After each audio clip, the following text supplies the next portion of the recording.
There's such a long story, I don't know how to condense that one down. I can't do all the talking. Otherwise you're just sitting there with me.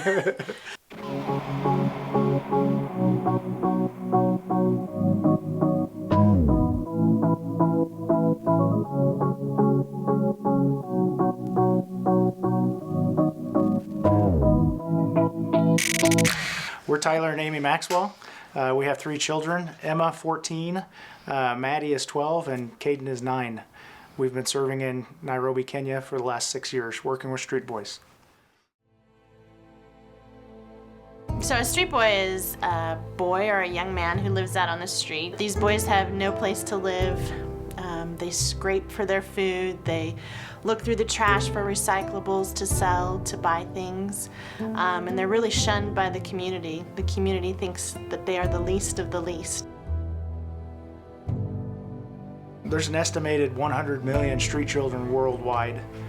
In Kenya, we estimate there's 500,000 street boys. So it's definitely not a Kenya problem. It's a worldwide problem.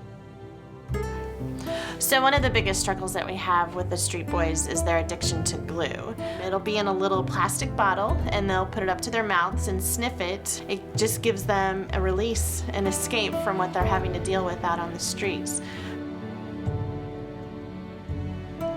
One of the biggest challenges that we have is working with the community, and we feel that for this program and this work with the boys to be sustainable, the community and the local church have to be involved.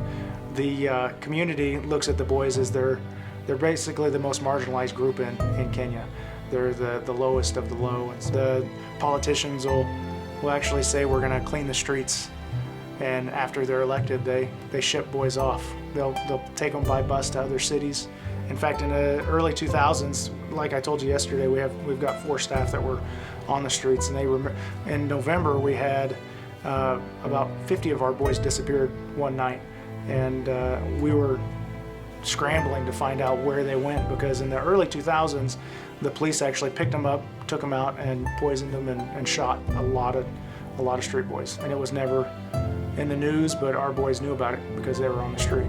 We really feel like God is telling us to go to the boys. As believers, we're told to go and make disciples, and so we go out at least 5 days a week and do programs and visit the boys and share the gospel with them. We do that with about 350 boys. So although we believe that going to the boys is a major part of this program and what God's called us to do, it's not enough. We feel like there's, for us to disciple them the way they need to be discipled, we need to remove them from the temptations on the street and provide for them physically, not just go out to them and share the gospel and say, good night, we'll see you tomorrow. But we've actually developed and been developing a 4-step program called Street to Sustainable. The first step is 6 months long. All we require from the boys is that they stay sober and that they show a desire to change. In that first step, they learn basic hygiene, basic education. They come and work in a garden 4 days a week, and we do a discipleship program that's very basic. There's some light in the community. We don't want to say that it's all darkness, because it's not. We're not the only ones out there. I think we need to show people there's hope. You know, God's got people out there. God's put it on people's hearts. One thing we've learned working with street boys is only Jesus can remove the street from the boy. Many of the boys we've removed from the street still have the same issues they had on the street. The transformation that we've seen has come through a relationship with Jesus Christ.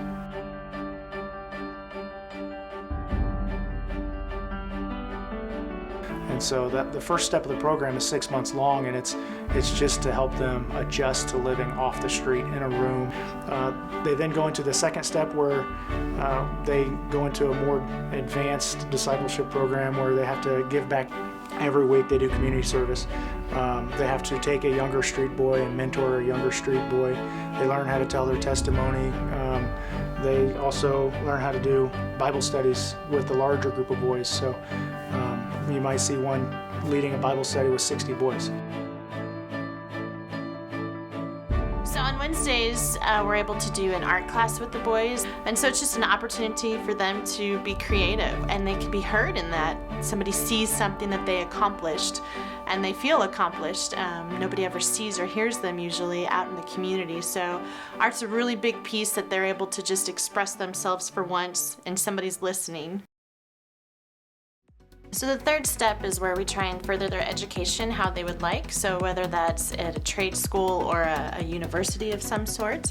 And then they're also able to do an apprenticeship, and that's about a 2-year program. And then the fourth step is when they come back from that training. It's kind of a process of where they can learn how to reintegrate into society as being a member and not a street boy, and so it's about a 6-month process. So we have 7 staff, 4 of which were former street kids. We have 3 former street boys on staff and 1 former street girl, and that's really what we're aiming for. That's our passion, bringing street kids off the street and then equipping them and training them to be the ones that are leading the transformation. And the vision is for 20 years from now, we've got boys, former street boys, leading ministries throughout Nairobi and throughout different countries in East Africa.